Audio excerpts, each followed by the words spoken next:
পরম করুণাময় আল্লাহর নামে শুরু করছি। আমি প্রভাষক ডাক্তার কে এম সাদিকুল ইসলাম আপনাদের সামনে আরেকটি নতুন ভিডিও নিয়ে হাজির হয়েছি।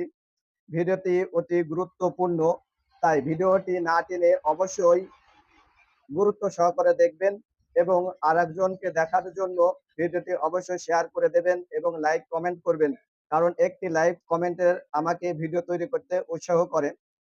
আজকের বিষয় হলো, আমরা প্রতিনিয়তই আমাদের ঘরে মশার কয়েল আমরা ব্যবহার করে থাকি। এই মশার কয়েলটি আসলেই কি মশা দূর করতে পারে বা মশা মারা যায়?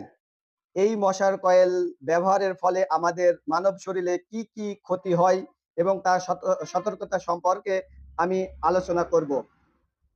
আসলেই এই মশার কয়েল ব্যবহার করার মাধ্যমে মশা কখনোই মারা যায় না। মশাটি আমাদের থেকে দূরে সরে যায়। মশার কয়েলের ভিতরে পাইরোথিন নামের একটি রাসায়নিক দ্রব্য দিয়ে তৈরি করা হয়। তাই মশার ব্রেন এবং সেন্সের ভিতরে এটি ঢোকে। এটা থেকে মানুষ থেকে দূরে সরে যায়। এটি কখনোই মারা যায় না। আপনারা দেখবেন মশার কয়েল যখন ফুরিয়ে যায় তখন আবার মশা চলে আসছে, অর্থাৎ এই মশা মারা যায় না। এবার আসুন, মশার কয়েল ব্যবহারের ফলে আমাদের শরীরে কি ধরনের সমস্যা দেখা যায়। এক, শিশু শিশু ও গর্ভবতী নারীদের ঝুঁকি সবচাইতে বেশি। একটি গবেষণায় দেখা গিয়েছে যে একটি কয়েলের ধোঁয়ায় সমান ১০০ থেকে ১৩০টি সিগারেট খাওয়ার সমান হয়ে থাকে। কারণ একটি সিগারেট আর কয়েলের ভিতরে অনেক সমস্যা দেখা যায়। এতে শিশুর ফুসফুসে প্রবেশ করে এবং গর্ভবতী মায়েদের ভ্রূণে প্রবেশ করে অনেক মারাত্মক সমস্যা সৃষ্টি করে থাকে। ২, শ্বাসকষ্ট ও ফুসফুসের সমস্যা। কয়েলে ধোঁয়ার মাধ্যমে আমাদের ফুসফুসে এই ধোঁয়া প্রবেশ করার ফলে অ্যাজমা, ব্রঙ্কাইটিস, শ্বাসকষ্ট, সিওপিডির মতো নানান সমস্যা আমাদের শরীরে দেখা যায়। ৩ নম্বর হচ্ছে কার্বন মনোঅক্সাইড নির্গত হয়।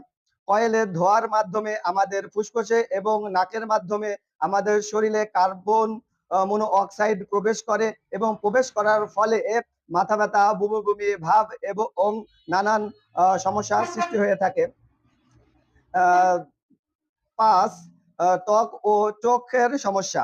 এই কয়েলের ধোঁয়ার মাধ্যমে আমাদের চোখে যায় এবং চোখে ছানি পড়া থেকে শুরু করে চোখে অ্যালার্জি ইত্যাদি নানানবিধি চোখের সমস্যা শুরু হয় এবং ত্বকের অ্যালার্জি শুরু হয়ে থাকে।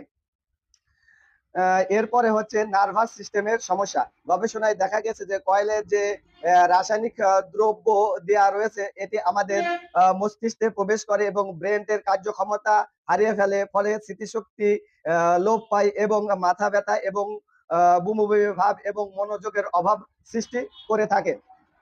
তাই আমরা যারা এই কয়েল ব্যবহার করে থাকি অবশ্যই সতর্কতার সাথে ব্যবহার করব এবং আমরা চাইলে মশারি ব্যবহার করব এবং খোলা জায়গায় কয়েল ব্যবহার করতে পারবো।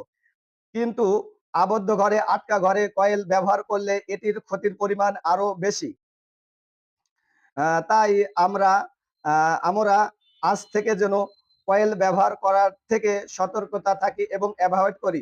সবাই ভালো থাকুন এবং সুস্থ থাকুন।